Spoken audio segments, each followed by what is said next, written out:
ആ കൈത്തക്കരയിൽ ജീവിച്ചൊരു മഹാനാണ് കൈത്തക്കര മൊയ്തീൻകുട്ടി മുസ്ലിയാർ ഉപ്പാപ്പ ഖദ്ദസല്ലാഹു സിറഹുൽ അദീദ്. മഹാന്റെ മഖ്ബറ എവിടെ കിടക്കണത് എന്നറിയോ? എന്റെ നാടായ മുള്ളൂർക്കരയിൽ നിന്ന് 10 കിലോമീറ്റർ അപ്പുറത്തുള്ള ഷർണൂരിനടുത്ത കൊളപ്പുള്ളി എന്ന് പറഞ്ഞ സ്ഥലത്ത് അന്ത്യവിശ്രമം കൊള്ളുന്ന മഹാനാണ് കൈത്തക്കര മൊയ്തീൻകുട്ടി മുസ്ലിയാർ. മഹാനവർകൾ ഇവിടുന്ന് പതിറ്റാണ്ടുകൾക്ക് മുമ്പ് അവിടെ ദീനീ ഖിദ്മത്ത് ചെയ്തതില്ലായിരുന്നുവെങ്കിൽ അവിടെ ഇന്ന് കാണുന്ന ഇസ്ലാമിന്റെ പ്രഭാവം ഇല്ലായിരുന്നു. കൈത്തക്കര ഉസ്താദ് അവിടെ ദീനിന്റെ ഖിദ്മത്തിന് വേണ്ടി വന്നപ്പോ, പ്രബോധനത്തിന് വേണ്ടി വന്നപ്പോ, അവിടുത്തെ ഏറ്റവും വലിയ രാജാവ് കവളപ്പാറ മനക്കലായിരുന്നു. കവളപ്പാറ മന പോയി ഉണ്ട്, അതിന്റെ ബാക്കിയൊക്കെ അവിടെ ഉണ്ട്, ഇപ്പോഴും കവളപ്പാറ മനയായിരുന്നു.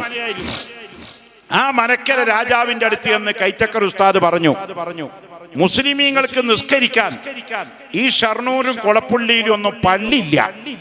അതുകൊണ്ട് പ്രഭോ ഒരു പള്ളിക്ക് സ്ഥലം തരുമോ എന്ന് ചോദിച്ചു. ആര്? കൈത്തക്കര ഉസ്താദ് മൊയ്തീൻകുട്ടി മുസ്ലിയാർ ഉപ്പാപ്പ. മഹാനവർകൾ പറഞ്ഞപ്പോ നമ്പൂരി പറഞ്ഞു, ഇവിടെ ജോനോമാരി, ഞങ്ങളുടെ അങ്ങനെ പറയും, മുസ്ലിമീങ്ങളെ പറയാം ജോനോമാരെന്ന് പറയും, ചിലർക്ക് 4-ാം വേദക്കാരി എന്ന് പറയും. അത് ശരിയാണ്. തൗറാത്ത്, ഇഞ്ചീൽ, സബൂർ, ഖുർആൻ എന്നാ വെച്ച് നോക്കുമ്പോൾ 4ആണല്ലോ. അപ്പൊ ജോനോമാരിക്കൊന്നും ഇവിടെ പള്ളി കൊടുക്കില്ലടോ, നീ പോ മടക്കി വിട്ടു. മഹാനായ കൈത്തക്കര ഉസ്താദ് പള്ളിക്ക് സ്ഥലം അടിച്ചു. അന്ന് മുസ്ലിമിയുടെ കയ്യിലൊന്നുമില്ല. നമ്മളൊക്കെ അവരൊക്കെ ജമ്മിമാരും നമ്മളൊക്കെ കുടിയന്മാരുമായിട്ട് കിടക്കുന്ന ഒരു കാലം ഉണ്ടായിരുന്നല്ലോ. ഒക്കെ ഇപ്പോൾ കുട്ടികൾക്ക് പറഞ്ഞാൽ മനസ്സിലാവില്ല. കുഞ്ഞാപ്പുസ്തകനൊക്കെ അറിയാം ജമ്മി ആരാ കുടിയാനാരാന്നൊക്കെ. പഴയ ആധാരത്തിന്റെ അടിയാധാരത്തൊക്കെ അതിലുണ്ടാവും ഈ പറഞ്ഞ സാധനം, ജമ്മി കുടിയാന്നൊക്കെ. അതൊക്കെ നമ്മൾ ആധാരം വായിച്ചു നോക്കിയാൽ കിട്ടും. അപ്പോ കൈത്തക്കര ഉസ്താദ് എല്ലാവരോടും സ്ഥലം ചോദിച്ചു കിട്ടാല്ല. അങ്ങനെ ഇരിക്കുമ്പോഴാണ് കവളപ്പാറ മനക്കര രാജാവിനൊരു അസുഖം വരികയാണ്. പഴയ കാലത്തുണ്ടാവുന്ന ഒരു അസുഖമാണ്. പുറത്തൊരു കുരുണ്ടായി. അതിന് ആ കാലത്തൊക്കെ പറയുന്ന പേര് രാജഗുരു എന്നാണ്. ഒരുപാട് വൈദ്യന്മാര് വന്ന് മരുന്നിട്ട് നോക്കി, കുരു പൊട്ടണില്ല. ഒരുപാട് വൈദ്യന്മാര് വന്ന് പരിശോധിച്ചു, മരുന്ന് കൊടുത്തു, കുരു മാറണില്ല. അപ്പോൾ ആരോ പറഞ്ഞു കൊടുത്തു, ഒരു മുസ്ലിയാർ ഇവിടെ ഇരിക്കുന്നുണ്ട്, അയാള് വെള്ളം മന്ത്രിച്ചു കൊടുത്തതിന് വല്ലാത്ത ഫായിദയാണ്.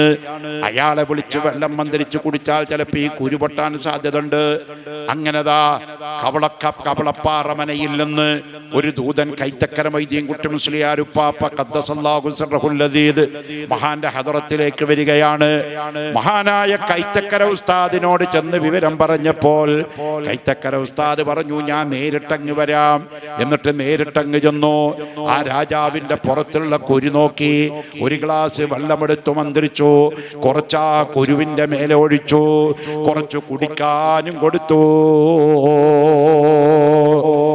മണിക്കൂറുകൾ മാത്രമേ കഴിയേണ്ടി വന്നുള്ളൂ.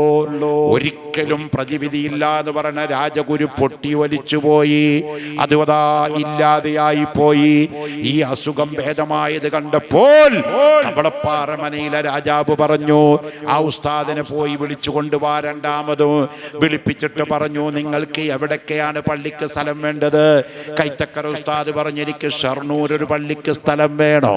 രണ്ടാമത് എനിക്ക് കൊളപ്പുള്ളിയിൽ ഒരു പള്ളിക്ക് സ്ഥലം വേണം. നിങ്ങൾക്ക് ഇഷ്ടമുള്ള സ്ഥലം ഞാനിതാ തന്നു എന്ന് പറഞ്ഞ് കവളപ്പാറമനയിൽ നിന്ന് കൈത്തക്കര ഉസ്താദിന് എഴുതി കൊടുത്ത സ്ഥലത്താണ് അന്നും ഇന്നും ഷർണൂര് കൊളപ്പുള്ളി പള്ളി നിൽക്കുന്നത്. കൈത്തക്കര ഉസ്താദിന്റെ ഏറ്റവും വലിയ ശക്തി എന്താണെന്നറിയോ? ബദരീങ്ങളാണ്. നേരത്തെ അവിടെ വരുമ്പോ നമ്മുടെ ഉസ്താദ് ബദരീങ്ങളുടെ കറാമത്ത് ഇങ്ങനെ പറഞ്ഞുകൊണ്ടിരിക്കും. ഈ ഏറ്റവും വലിയ ഔലിയ ആരാ മോനെ? ആരാ? മൊയ്തീൻ ഷെയ്ഖ അല്ല, റിഫായി ഷെയ്ഖ അല്ല, നാഗൂര, മുത്തുപ്പേട്ടെ, അജ്മീറ, അല്ലെ ഷാദിരി മാമ അല്ല. ഔലിയാക്കളിലെ ഏറ്റവും വലിയ മഹാനായ അബൂബക്കറുൽ സിദ്ദീഖ് റളിയല്ലാഹു അൻഹു. ബദരീങ്ങളിൽ രണ്ടാമനാണ് സിദ്ദീഖുൽ അക്ബർ റളിയല്ലാഹു അൻഹു ട്ടോ. ഒന്നാമനാരാ? മുത്തുനബി സല്ലല്ലാഹു അലൈഹി വസല്ലം. അപ്പോൾ ബദരീങ്ങളുടെ പേര് പറയുമ്പോൾ ആദ്യം തുടങ്ങുന്നതിന് വനബിയിനാ വസയ്യിദനാ മുഹമ്മദിൻ സല്ലല്ലാഹു അലൈഹി വസല്ലം വഅബീ ബക്കറിൻ വഉമർ വഉസ്മാൻ വഅലിയും വതൽഹത്ത് വസുബൈർ വസഅദ് വസഈദ് എന്നിങ്ങനെ പറഞ്ഞിട്ടല്ലേ ബദരീങ്ങളുടെ പേര് പറയുന്നത്. അതിലൊന്നാമത് മുത്തുനബി സല്ലല്ലാഹു അലൈഹി വസല്ലം തങ്ങൾ ബദരീങ്ങളിൽപ്പെട്ട ആളാ. രണ്ടാമത് സിദ്ദീഖുൽ അക്ബർ റളിയല്ലാഹു അൻഹു ഏറ്റവും വലിയ ഔലിയാക്കളിൽപ്പെട്ട ഔലിയാക്കളുടെ ഹെഡാണ്. കൈത്തക്കര ഉസ്താദ് ഏത് പ്രതിസന്ധി ഘട്ടത്തിലും ബദരീങ്ങളുടെ റിയാദ വീട് എന്ന് പറഞ്ഞ ഔലിയാന്റെ ലോകത്തുള്ള ഒരു ദർജയാണത്. റിയാദ വീടല് ബദരീങ്ങളുടെ റിയാദ വീടിയിട്ട് ബദരീങ്ങളോട് നേരിട്ട് സംസാരിക്കുന്ന ആളാ. അതൊക്കെ പറഞ്ഞപ്പോ പറയും, മൊയ്ലേരെ മരിച്ചുപോയ ബദരീങ്ങൾ എവിടെ നിന്ന് നേരിൽ പറയാൻ പറ്റുമോ? നിങ്ങൾ ഇത് വേണമെങ്കിൽ റെക്കോർഡ് ചെയ്ത് വെച്ചോ. ഞാനൊക്കെ മരിച്ചിട്ടുണ്ടാവും ചിലപ്പോ. എനിക്കിപ്പോ വയസ്സ് 60. ഇനി എത്ര കൊല്ലം ഉണ്ട് ഇവിടെ എന്ന് ചോദിച്ചാൽ ഈ ഒരു സെക്കൻഡ് കിട്ടുമോ എന്നുള്ള അള്ളാഹു ആലോ. എന്നാ ഗ്യാരണ്ടിക്കാരൻ്റെ എത്ര ഉള്ളൂന്ന് അറിയാം നമുക്ക്? എത്ര? എല്ലാത്തിനും ഇസ്ലാം നിയമം പറഞ്ഞിട്ടുണ്ട്. എല്ലാത്തിനും നിയമം ഇല്ലാത്തൊരു കാര്യമില്ല. എത്ര കൊല്ലം ഇവിടെ നമുക്ക് ആയുസ്? അത് ചിലർ പറയാം, അതിപ്പോ പറയാനൊന്നും പറ്റില്ല. എന്നാ പറയാ, ഉമ്മത്തി മാ ബൈന 60 ഇലാ 70 ഖാല റസൂലുള്ളാഹ്. എന്റെ ഉമ്മത്തിന്റെ ആയുസ് 60-ന്റെയും 70-ന്റെയും ഇടയിലാണ്. അത് പറഞ്ഞ ഹബീബായ തങ്ങൾ 63-ൽ മരിച്ചു. സിദ്ദീഖ് റളിയല്ലാഹു അൻഹു 63-ൽ മരിച്ചു. എന്നാ മൊയ്തീൻ ഷെയ്ഖ് എത്ര കൊല്ലം ഇരുന്നു ഇവിടെ? 40 വയത് പറഞ്ഞോവർ, നന്നായി 90 കാലം ഇരുന്നോവർ. 40 കൊല്ലം വയത് പറഞ്ഞ് 90 കൊല്ലം ജീവിച്ച ശൈഖന്മാരുണ്ടായിട്ടുണ്ട്, 120 കൊല്ലം ജീവിച്ചവരുണ്ടായിട്ടുണ്ട്. അതൊക്കെ ഒരു ചെറിയ ആനുകൂല്യമാണ്, ഒറ്റപ്പെട്ട സംഭവമാണ്. ശരാശരി മനുഷ്യായുസ് എത്രയുള്ളൂ? ഉമ്മത്ത് മുഹമ്മദിന്റെ ആയുസ് എത്രയുള്ളൂ? 60-ന്റെയും 70-ന്റെയും ഇടയിലാണ്. 60 കഴിഞ്ഞവരെ നമ്മുടെ ഗ്യാരണ്ടി ഇതാ തീരാൻ പോകുകയാണ്. 70 കഴിഞ്ഞവരെ ഗ്യാരണ്ടിയും വാറണ്ടിയും ഒക്കെ പോയി. എപ്പോ വേണമെങ്കിലും എന്തോ ആവാട്ടോ. അല്ലാഹു തആല ചെയ്ത ഔദാര്യമാണ്. മരണം എപ്പോഴും ആർക്കും എവിടെയും വെച്ച് സംഭവിക്കാം. അത് ശരിയാണ്. മാക്സിമം എത്ര വേണ്ടുള്ളൂ പ്ലാനിങ് ഇട്ടോ. അല്ലാതെ നമ്മൾ ഇവിടെ ഇന്നിപ്പോ പ്ലാൻ ചെയ്യണത് 150 കൊല്ലത്തെ ബഡ്ജറ്റ് ഉണ്ടാക്കണം. പിന്നെ ഞാൻ മരിച്ച എൻ്റെ മകന്റെ പദ്ധതി, അവന്റെ മകന് പേരക്കുട്ടിയുടെ കുട്ടിയുടെ പദ്ധതിയും കൂടി നമ്മൾ ഇവിടെ ഇരുന്ന് ഉണ്ടാക്കി, അതിനൊക്കെ കാശുണ്ടാക്കി, അതിനൊക്കെ സെറ്റപ്പാക്കി വെക്കാനുള്ള ആ ഒരു തന്ത്രത്തിലാണ് നമ്മള്. ദുനിയാവ് ആർക്കും ശാശ്വതല്ല. ഏത് കൊലകൊമ്പനും ശാശ്വതല്ല. ഖാറൂൻ എവിടെ? ഫിർഔൻ എവിടെ? അബൂജാഹിൽ എവിടെ? നമ്രൂദ് എവിടെ? ബില്ലാളി വീരന്മാരൊക്കെ എവിടെ പോയി? അവരൊക്കെ കാലയവനികൾക്കുള്ളിൽ മറഞ്ഞുപോയി. ലോകത്താരെങ്കിലും മരിക്കാതിരിക്കുകയായിരുന്നുവെങ്കിൽ, അതൊരു കവി പറഞ്ഞു, ലക്കാന റസൂലുള്ളാഹി സ്വല്ലല്ലാഹു അലൈഹി വസല്ലം, അത് അല്ലാഹുവിന്റെ റസൂലാകുമായിരുന്നു മരിക്കാതിരിക്കേണ്ടത്. അല്ലാഹുവിന്റെ റസൂൽ മരിച്ചത് കൊണ്ട് കുല്ലു നഫ്സിൻ ദായിഖത്തുൽ മൗത്ത്, എല്ലാവരും മരണത്തിന്റെ രുചി അറിയും. എല്ലാവരും മരണത്തിന്റെ രുചി അറിയും കേട്ടോ. അപ്പൊ ആയുസൊക്കെ നമുക്ക് അല്ലാഹു തആല നേരത്തെ കണക്കാക്കിയിട്ടുണ്ട് കേട്ടോ മോനെ. എല്ലാത്തിനും നിയമം പഠിപ്പിച്ച മതാണ് ഇസ്ലാം. ഞാനിപ്പോൾ അതിലേക്ക് കടക്കണില്ല. ഞാൻ പറഞ്ഞു വെച്ച കാര്യം പറയാം. മഹാനായ കൈത്തക്കര ഉസ്താദ് ബദരീങ്ങളുടെ റിയാദ വീടിയ മഹാനാ. എന്ത് പറയാച്ചാലും ബദരീങ്ങളെ മുൻനിർത്തിയിട്ടേ പറയുള്ളൂ. അങ്ങനെ ഇരിക്കുമ്പോ കൈത്തക്കര ഉസ്താദ് ചെറിയ ചികിത്സകനും കൂടിയാ. അത് കായുണ്ടാക്കാനുള്ള ചികിത്സ അല്ല കേട്ടോ, പറ്റിക്കൽ ചികിത്സയല്ല. ഇന്ന് ആത്മീയ ചികിത്സയുടെ പേരിൽ കുറെ പുലിവാലി കാട്ടിക്കൂട്ടുന്നുണ്ട്. ഞാൻ ആരെയും ഒരു വ്യക്തിനെ ടാർഗറ്റ് ചെയ്ത് പറയല്ല കേട്ടോ. വെള്ളം മന്ത്രിക്കല് കുഴപ്പമൊന്നുമില്ല, നല്ലതാണ്. ഖുർആൻ ഓതി മന്ത്രിക്ക, ആയത്തോ ഹദീസുകളൊക്കെ ഓതിയിട്ട് മന്ത്രിച്ചു കൊടുക്കാം. അതിന് തെളിവുള്ളതാണ്, ഐക്കല്ലിന് തെളിവുള്ളതാണ് കേട്ടോ, നൂല് കെട്ടുന്നതിന് തെളിവുള്ളതാണ്. അതിനൊന്നും തെറ്റല്ല. പക്ഷേ അതിന്റെ മറവില് ആത്മീയ ചൂഷണങ്ങൾ പാടില്ല. ആത്മീയ ചൂഷണങ്ങൾക്ക് നിന്നു കൊടുക്കാൻ പാടില്ല. കൈത്തക്കര ഉസ്താദ് ചികിത്സ പണത്തിന് വേണ്ടിയല്ല. ആളുകൾ എന്ത് വിഷമുണ്ടെങ്കിലും കൈത്തക്കര ഉസ്താദിന്റെ അടുത്താ വരിക. അപ്പൊ ഉസ്താദ് ബദരീങ്ങളെ വിളിച്ചു വന്നിരിക്കുക, വെള്ളം മന്ത്രിച്ചു കൊടുക്കും, അല്ലെങ്കിൽ നൂല് മന്ത്രിച്ചു കൊടുക്കും. ഒരു ദിവസം രാത്രി 11 മണിയായപ്പോൾ കൈത്തക്കര ഉസ്താദ് കിടന്നിട്ടുണ്ട്. ഉറക്കങ്ങനെ കണ്ണിൽ വരികയാണ്. ആ സമയത്ത് അതാ 2 ചെറുപ്പക്കാര് കൈത്തക്കര മൊയ്തീൻ കുട്ടി മുസ്ലിയാരുടെ കുളപ്പുള്ളിയിലുള്ള വീട്ടിലേക്ക് വരികയാണ്. ആ ചെറുപ്പക്കാര് വന്നിട്ട് പറയാണ്, ഉസ്താദേ, എന്റെ ഭാര്യക്ക് പ്രസവ വേദന വന്നു, പ്രസവിക്കണില്ല. ഞാൻ 4 ആശുപത്രിയിൽ പാർട്ട്ണറുള്ള മൊയ്യാരാ. അപ്പൊ നിങ്ങൾ പ്രസവിക്കാൻ നമ്മളെ ആശുപത്രിക്ക് വരണം എന്നാ ഞാൻ പറയാം. മിനിമം 30,000 കിട്ടും. ഒരു നോർമൽ പ്രസവം 30,000 ഞാൻ നടക്കില്ല. കീറലാണെങ്കിൽ 65 മുതൽ 1.25 വരെ ചിലപ്പോൾ ഉണ്ടാവാം ബില്ല് കേട്ടോ. ഇപ്പൊ ഒന്ന് രഹസ്യമാക്കി വെക്കണ്ടല്ലോ, അതൊക്കെ പബ്ലിക്കായിട്ട് കിട്ടുന്ന കാര്യമാണല്ലോ. പല ക്വാളിറ്റിയും പല ആശുപത്രിയുടെ പല സ്റ്റാറ്റസ് അനുസരിച്ച് ബില്ല് കൂടും കുറയൊക്കെ ചെയ്യാം. പക്ഷെ ഞാൻ ഇപ്പോഴും നിങ്ങളോട് പറയാം, പ്രസവം ഒരു രോഗമല്ല. അത് നാച്ചുറൽ എന്ന് പറയും ഇംഗ്ലീഷിൽ, പ്രകൃതി എന്ന് പറയും മലയാളത്തിൽ. 9 മാസം 10 ദിവസം കൃത്യമായി കഴിഞ്ഞാൽ സാധനം പൂർത്തിയാകും. പിന്നെ ചാടാതിരിക്കണമെങ്കിൽ അതിന് എന്തെങ്കിലും ചില ഒബ്ജക്ഷനുകൾ ഉണ്ടാവണം.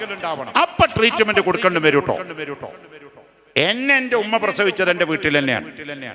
എൻ്റെ കുടുംബത്തിലെ എല്ലാവരും എൻ്റെ ഉമ്മ പ്രസവിച്ചത് വീട്ടില. ഞാൻ ആ കാലത്ത് എൻ്റെ ഉമ്മ ആ നാട്ടിലെ ഒരു എല്ലാവർക്കും വേണ്ടപ്പെട്ട ഒരു പെണ്ണുങ്ങളായിരുന്നു. അടുത്ത വീട്ടിലെ പെണ്ണുങ്ങൾ പ്രസവിക്കുന്നുണ്ടെന്ന് പറഞ്ഞ ഉമ്മാനെ വിളിച്ചോണ്ടോ. ഉമ്മ അവിടെ എന്താ ഒന്ന് കാലം അങ്ങോട്ട് വെക്ക്, കയ്യും കൂടെ വെക്ക്. എന്നിട്ട് നഫീസത്തുമാലയിലും മഞ്ഞക്കുളം മാലയിലും ബദരീങ്ങളുടെ ബദർ ബേറ്റിയല്ലോ ഇത് എല്ലി കൈമൊക്കെ പെണ്ണ് പ്രസവിക്കും. ഇത് ഞാൻ നിന്ന് അപ്പുറത്തൊക്കെ നിന്നിട്ട് ഞാൻ ചെറുപ്പത്തിൽ ശ്രദ്ധിക്കുകയാണ്. സുബ്ഹാനല്ലാഹ്, എൻ്റെ ഉമ്മ അങ്ങനെ ചെല്ലും. വലിയ കാനക്ക് സുഹ്റാബിക്ക് മൂന്നാമത്തെ പേരെ മാകേലാകുമേ ബീവിനെ ഫീസത്തെ ബിസ്മിയും ഹംദും സലാത്തും ബിണ്ടതിയിൽ പിന്നെ ബില്ലിനെ ഫീസത്ത് മാല ഞാൻ തുടങ്ങിയിടുന്നേ. നഫീസത്തുൽ മിസ്രിയ റളിയല്ലാഹു അൻഹയുടെ പേര് പറയും, നഫീസത്തു മാല മുഴുവൻ ചെല്ലും. എന്നിട്ടും പ്രസവിക്കണില്ലെങ്കിലോ ബിസ്മിൽ മുഹൈമിനി അബ്തദി ഇംലായി വബിഹംദിഹി ശുക്റൻ അലൽ നിഅമായി വബിഹംസതൽ കറാരി അമ്മിൽ മുസ്തഫ അസദിൽ ലിലാഹി വസയ്യിദിശ് ശുഹദായി. അസ്ഹാബുൽ ബദരീങ്ങളുടെ പേര് പറയും. ബദരീങ്ങളുടെ പേര് പറഞ്ഞു തീരുമ്പോഴേക്കും പെണ്ണ് പ്രസവിച്ചിട്ടുണ്ടാകും.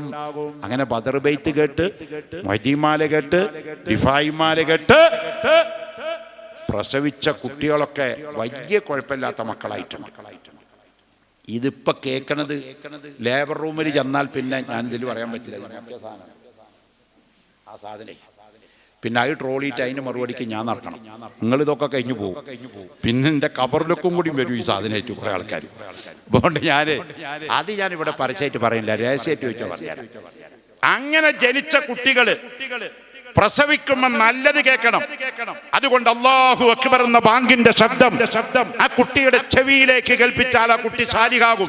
അതുകൊണ്ടാണ് പ്രസവിച്ച ഉടനെ ബാങ്ക് കൊടുപ്പിക്കുന്നത്. സുബ്ഹാനല്ലാഹ്. അതൊക്കെ വീട്ടിലുള്ള പ്രസവമാകുമ്പോൾ നമുക്ക് ഇതിനൊക്കെ സൗകര്യം ഉണ്ടാവും. ആശുപത്രിയിലാവുമ്പോൾ അവരെന്തൊക്കെ പറഞ്ഞു പിന്നെ അങ്ങോട്ട് ചിങ്ങടച്ച് കുറെ കഴിഞ്ഞിട്ട് പറയും ഒക്കെ ശരിയായി കൊണ്ടുപോയിക്കൊള്ളില്ല. അപ്പോഴത്തേന് ഈ കുട്ടി എന്തൊക്കെ കേട്ട് കത്ര കണ്ടോ, സൂചി കണ്ടോ, കത്ര മറന്നു വെച്ചോ, ഇഞ്ചക്ഷൻ ആണോ, ഇതൊന്നും നമുക്ക് പറയാൻ പറ്റില്ല. അങ്ങനെയുള്ള കുറെ കാര്യങ്ങളൊക്കെ അവിടെ നടന്നു പോകും. ഇപ്പൊ അടുത്ത ദിവസത മിനിഞ്ഞാന്ന് ഇൻസ്റ്റാഗ്രാമിൽ ഞാൻ കണ്ടു, 10ാം ക്ലാസ്സിൽ പഠിക്കുന്ന ഒരു പയ്യൻ അവരെ പഠിപ്പിച്ചുകൊണ്ടിരിക്കുന്ന സ്കൂളിലെ ഹെഡ് മാസ്റ്ററുടെ നാവിക്കൊരൊറ്റ ചവിട്ട, പട്ടി എന്ന് പറഞ്ഞ് ചവിട്ടാൻ. അധ്യാപകനെ ചവിട്ടുന്ന മക്കള്, അധ്യാപകനെ ചെകിടത്തടിക്കുന്ന മക്കള്, വാപ്പാനെ കൊല്ലുന്ന മക്കള്. നിങ്ങള് കണ്ടില്ലേ തിരുവനന്തപുരത്ത് അഫാൻ, പേര് മുസ്ലിമാണ്, അവന് മയക്കമരുന്ന് അടിച്ചു വന്നിട്ട് കടാരയെടുത്തു കൊണ്ടുപോയിട്ട് 13 വയസ്സുള്ള അനുജന്റെ പള്ളക്ക് കുത്തി. ആ കടാര കൊണ്ട് കാമുകിനെ കൊന്നു. ആ കടാര കൊണ്ട് സ്വന്തം ഉമ്മാടെ തലക്ക് വെട്ടി. 6 ആളെ കൊന്നുവൻ. അവന്റെ പേര് അഫാൻ എന്നാണ് കേട്ടോ. നല്ല നിലക്ക് ജനിച്ചാൽ അതിന് നല്ലതുണ്ടാവും. ചാരിയത് മടക്കും. അതുകൊണ്ട് പ്രിയപ്പെട്ടവരെ, നമ്മൾ സാലിഹായ മാത്രം പോരാ, നമ്മുടെ മക്കളും നന്നാവണം. അതുകൊണ്ട് പ്രസവം നന്നാവണം, നല്ല പേര് വെക്കണം. അപ്പൊ കുട്ടികളുടെ പേര് കേട്ട എന്തോ ഒരു സാധനം അതോ അവര് പേരിൽ എന്തിരിക്കണമെന്നാ ചിലർ പേരിലായിരിക്കണത്. മുത്തുനബിയുടെ പേരെടുത്തിന് വെച്ചാൽ മുത്തുനബിയുടെ സല്ലല്ലാഹു അലൈഹി വസല്ലമയുടെ എന്തെങ്കിലും ഒരു ഗുണം അവലുണ്ടാവും. Umar bin ഖത്താബിന്റെ പേരെടുത്തിന് ഇട്ടിട്ടുണ്ടെങ്കിൽ ഒന്നിരിക്കൊരു ശുജാഅത്തെങ്കിലും അവനുണ്ടാവും. ആലിയാരുടെ പേരിട്ടിട്ടുണ്ടെങ്കിൽ അവൻ അങ്ങനെ ഇങ്ങനെ ആർക്കും കീഴ്പ്പെടുന്നില്ല. ഒരു വമ്പൊക്കെ അവന്റെ കയ്യിലുണ്ടാവും കേട്ടോ. ഇൽമുണ്ടാകും. ഞാൻ മദീനയിലെ ഇൽമാണെങ്കിൽ അതിലേക്ക് കയറി വരുന്ന ഗേറ്റ് അലി ഇബ്നു അബീ ത്വാലിബാണെന്ന് നബി മുഹമ്മദ് മുസ്തഫ സല്ലല്ലാഹു അലൈഹി വസല്ലം പറഞ്ഞിട്ടില്ല. അപ്പൊ നല്ല എൻ്റെ പേര് നിങ്ങൾക്ക് ആൺകുട്ടികൾക്ക് പേരിടണമെങ്കിൽ നിങ്ങൾ ഉസ്താദിനെ അങ്ങോട്ട് വിളിക്കും ഇങ്ങോട്ട് വിളിക്കൊന്നും വേണ്ട. ഞാൻ അതിൻ്റെ അർത്ഥം അറിയണം, മറ്റേ നെറ്റ് നോക്കണം, ഗൂഗിളിനോട് ചോദിക്കണം, മെറ്റനോട് ചോദിക്കണം. പിന്നെന്താ വേറെ സുനാമിയൊക്കെ ഉണ്ടല്ലോ. അപ്പം ഞാൻ നാളെ വീട്ടിലിരുന്നപ്പോഴേ എൻ്റെ ഫോൺ എടുത്തിട്ട് എന്നെപ്പറ്റി ഞാൻ അതിൽ അവനോടൊന്ന് ചോദിച്ചു, ആരാണ് മുള്ളൂർക്കര മുഹമ്മദ് അലി സഖാഫി? ലാ ഹൗല വലാ ഖുവത. മൂപ്പരിങ്ങോട്ട് പറയാണ്, അയാൾ 20 കൊല്ലം മുമ്പ് മുള്ളൂർക്കരയിൽ ജീവിച്ചിരുന്ന ആളാണ്. അപ്പം ഞാൻ മരിച്ചോ? ഈ എൻ്റെ വാട്സപ്പിൽ കിടക്കുന്നുണ്ട്. ഞാൻ 2-3 ആൾക്ക് ഷെയർ ചെയ്ത് കൊടുത്തു. ഇന്നാലില്ലാഹി വ ഇന്നാ ഇലൈഹി റാജിഊൻ. ഞാൻ ഇപ്പൊ കവറിലാണ്. ഇതാണ് ഈ കിട്ടുന്ന ഗൂഗിൾ ഉസ്താദിന്റെ വിവരം. ഞാൻ ഒരിക്കലും ഗൂഗിൾ നോക്കിയിട്ട് ഞാൻ യാത്ര ചെയ്യാറില്ല. 2 വട്ടം ഞാൻ പെസകി കുറ്റിപ്പുറത്തേക്ക് ഒരു അതിന് വന്നതാ. മധുരശ്ശേരി കൊണ്ട് സ്ഥലമുണ്ട്.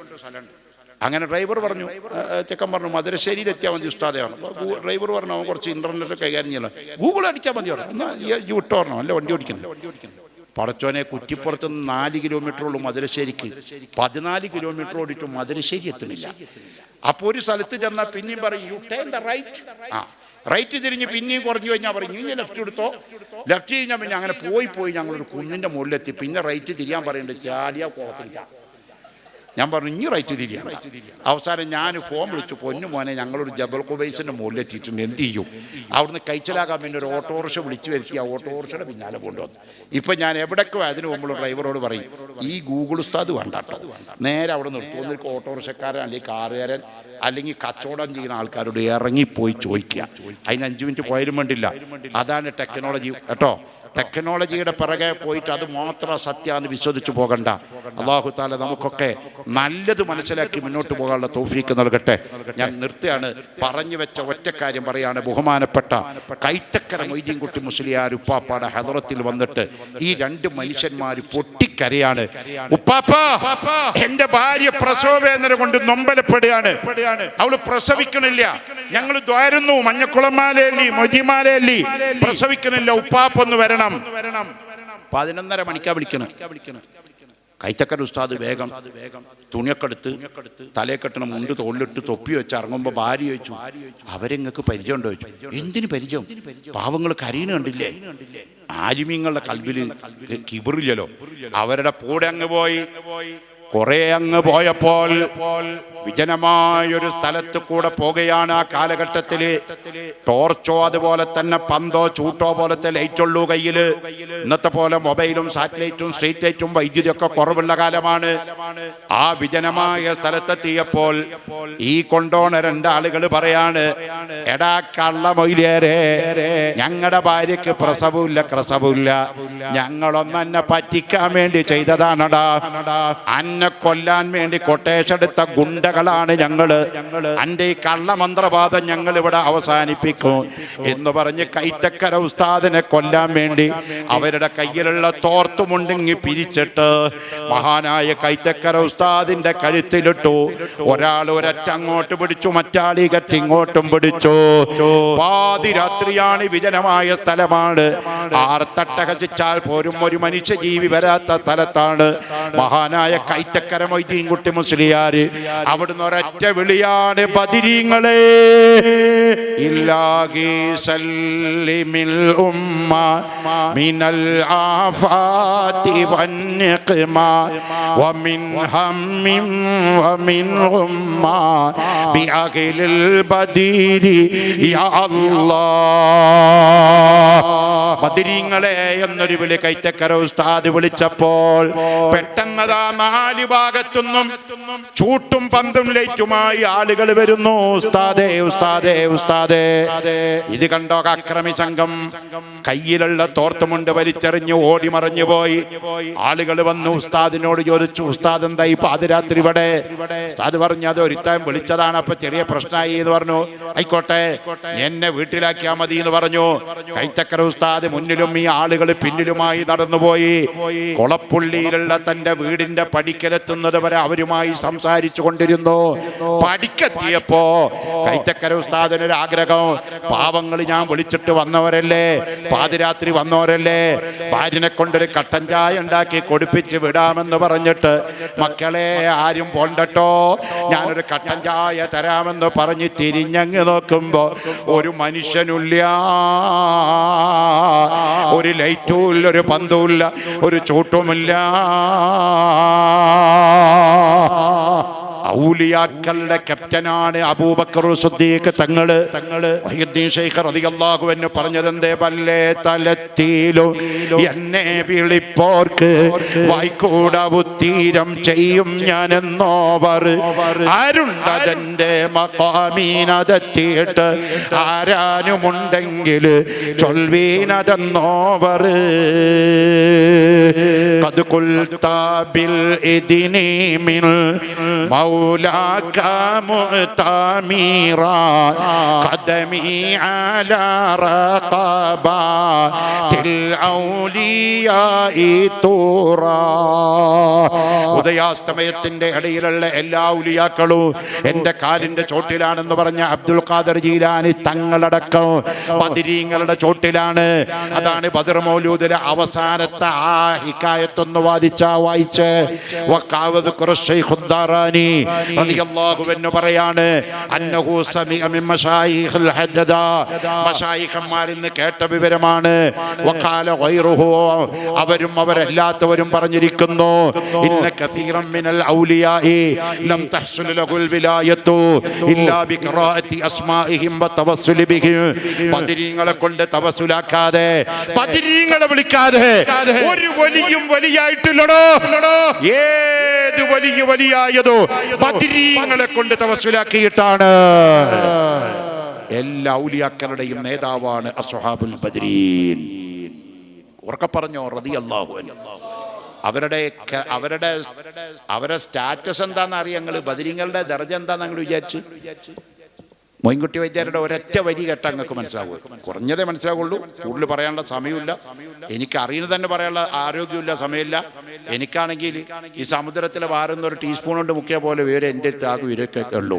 അതന്നെ പറയാൻ ഒരു 4 ദിവസം ഉണ്ടായാൽ പറഞ്ഞാൽ ബദരീങ്ങളുടെ മദ്ഹ് പറയാൻ പറ്റിയത് എൻ്റെ കയ്യിലിരിക്കുന്നുണ്ട്. പറഞ്ഞാൽ തീരൂല കേട്ടോ.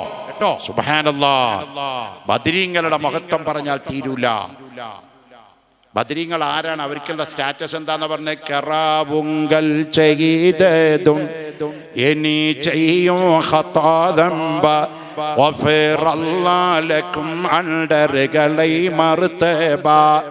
ബദരീങ്ങൾക്ക് അല്ലാഹു കൊടുത്ത പവർ എന്താണെന്നറിയോ? കറവുങ്കൽ ചെയ്തതും ഇനി ചെയ്യും ഖതാദംബ, ചെയ്ത ദോഷങ്ങളും ചെയ്യാൻ പോണ ദോഷങ്ങളും അല്ലാഹു അഡ്വാൻസ് ആയി പുറത്തു. അവർക്കൊരു മഗ്ഫിറത്തിന്റെ 10 വേണ്ട, അവർക്കൊരു ഇത്ഖുൻ മിനന്നാർ വേണ്ട, അവർക്കൊരു ലൈലത്തുൽ ഖദറും വേണ്ടടോ. അതിന്റെ ഒക്കെ മീതെ പോയി അവര് എന്തായി കേട്ടത്?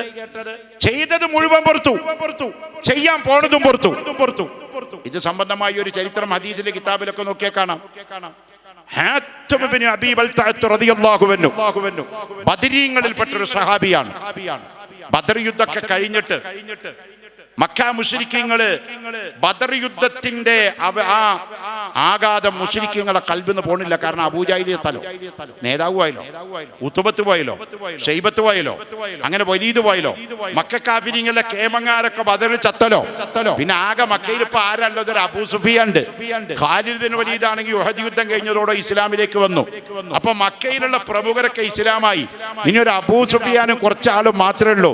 മറുപക്ഷത്താണെങ്കിൽ അബൂബക്കർ സിദ്ദീഖ്, ഉമറുൽ ഫാറൂഖ്, ഉസ്മാൻ ഇബ്നു അഫ്ഫാൻ, അലി കറമഹുല്ലാഹ്, വമ്പന്മാരായ ആളുകളൊക്കെ ഇപ്പുറത്താണ്.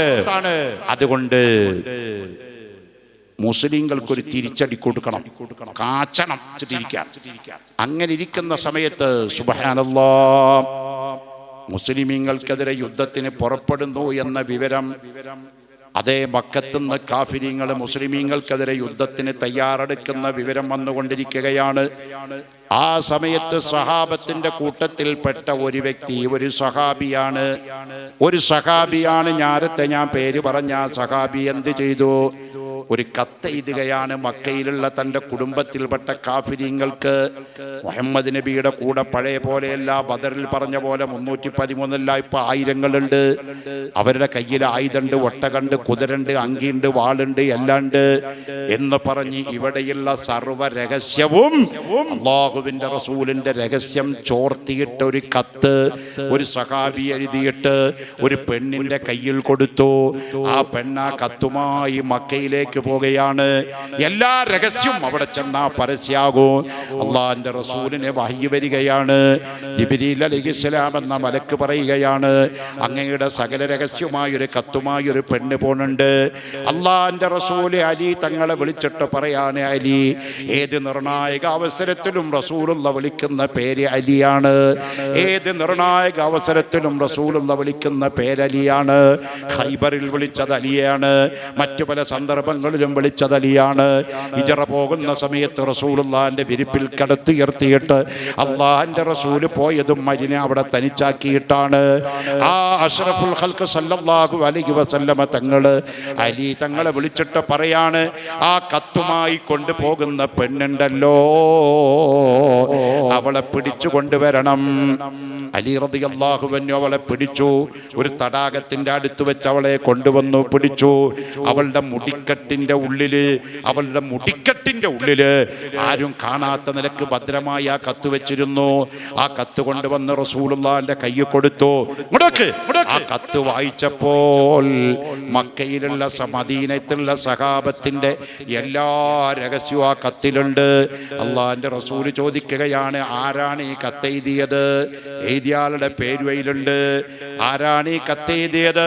അള്ളാഹിന്റെ റസൂലിന്റെ സഹാബിയാണ്. അള്ളാഹിന്റെ റസൂലിന്റെ സഹാബിയാണ് മുസ്ലിമീങ്ങളുടെ രഹസ്യം അങ്ങോട്ട് കത്തെഴുതി വിട്ടിരിക്കുന്നത്. ചാരപ്രവർത്തനം നടത്തല് ഏത് കാലത്തും എപ്പോഴും വലിയ കുറ്റല്ലേ അല്ലേ? ഇപ്പൊ നമ്മുടെ രാജ്യത്തിന്റെ രഹസ്യം പാകിസ്ഥാനോ അല്ലെങ്കിൽ അമേരിക്കക്കോ ചോർത്തി കൊടുത്താൽ അവന് പിന്നെ ബിരിയാണി കൊടുത്തിരുത്തോ? വേറൊരു ചോദ്യമല്ല, കൊന്നുകളയില്ലേ? ഹബീബായ തങ്ങളുടെ രഹസ്യം കൂടെ നിന്ന് ഒറ്റിക്കൊടുക്കുന്ന സ്വഹാബി ഉമർ ബിൻ ഖത്താബ് തങ്ങൾ പറഞ്ഞു, കൊല്ലണവനെ.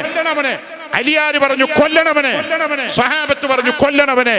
അല്ലാഹുവിന്റെ റസൂൽ പറഞ്ഞു, നോ, തൊടാൻ പാടില്ല. ഹബീബായ തങ്ങൾ പറയാണ്, ആരാണ് ആ സഹാബി എന്നറിയോ? അയാള് ബദരീങ്ങളിൽപ്പെട്ട ആളാണ്. ബദരീങ്ങളുടെ കഴിഞ്ഞ ദോഷങ്ങളോ ചെയ്യാൻ പോണ ദോഷങ്ങളോ അല്ലാഹ് പൊറുത്ത ആളല്ലേ. അയാള് ബദരീങ്ങളിൽപ്പെട്ട ആളാണ്, തൊടാൻ പാടില്ല. അത്ര വലിയ തെറ്റ് ചെയ്താലും അല്ലാഹു തആല അഡ്വാൻസ് ആയി പുറത്തു കൊടുത്ത ബദരീങ്ങൾ അല്ലാഹു തആല അവരുടെ കാവൽ അല്ലാഹ് ഞങ്ങൾക്ക് നൽകണം. അല്ലാഹ് അസ്ഹാബുൽ ബദറിന്റെ കാവൽ ഞങ്ങൾക്ക് നൽകണം. അല്ലാഹ് അവിടുത്തെ പൊരുത്തം ഞങ്ങൾക്ക് നൽകണം. അല്ലാഹ് ഏത് പ്രതിസന്ധി ഘട്ടത്തിലും നിങ്ങൾ ബദരീങ്ങളെ വിളിച്ചോളി, ഇജാബത്തുണ്ട് കേട്ടോ. ഏത് ഘട്ടത്തിലും നിങ്ങൾ വിളിച്ചോ.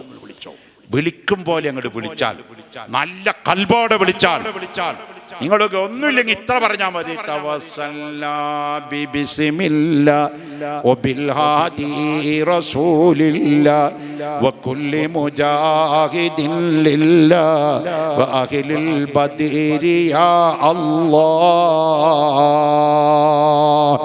എന്ന് പറഞ്ഞ് കൈ അങ്ങനെ നീട്ടിയാൽ അതിന് ഇജാബത്തുണ്ട്. നേരത്തെ ഉസ്താദൂടെ പറഞ്ഞില്ലേ അവരുടെ അനുഭവത്തിലുള്ള കാര്യം.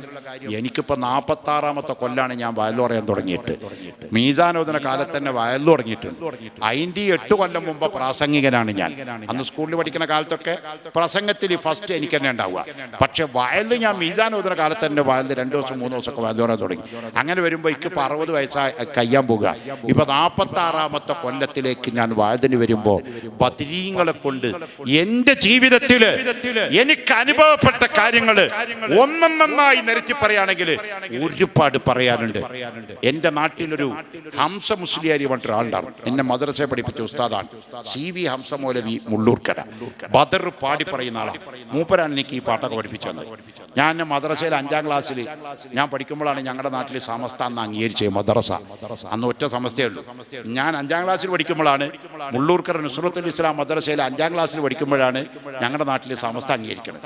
അതുവരെയൊക്കെ നമ്മൾ ഓത്തോല്യ പലയം എഴുതിയിട്ടും സ്ലേറ്റിൽ കുത്തി വരച്ചിട്ടും അങ്ങനെ ഓതി പഠിക്കുന്നതാണ്.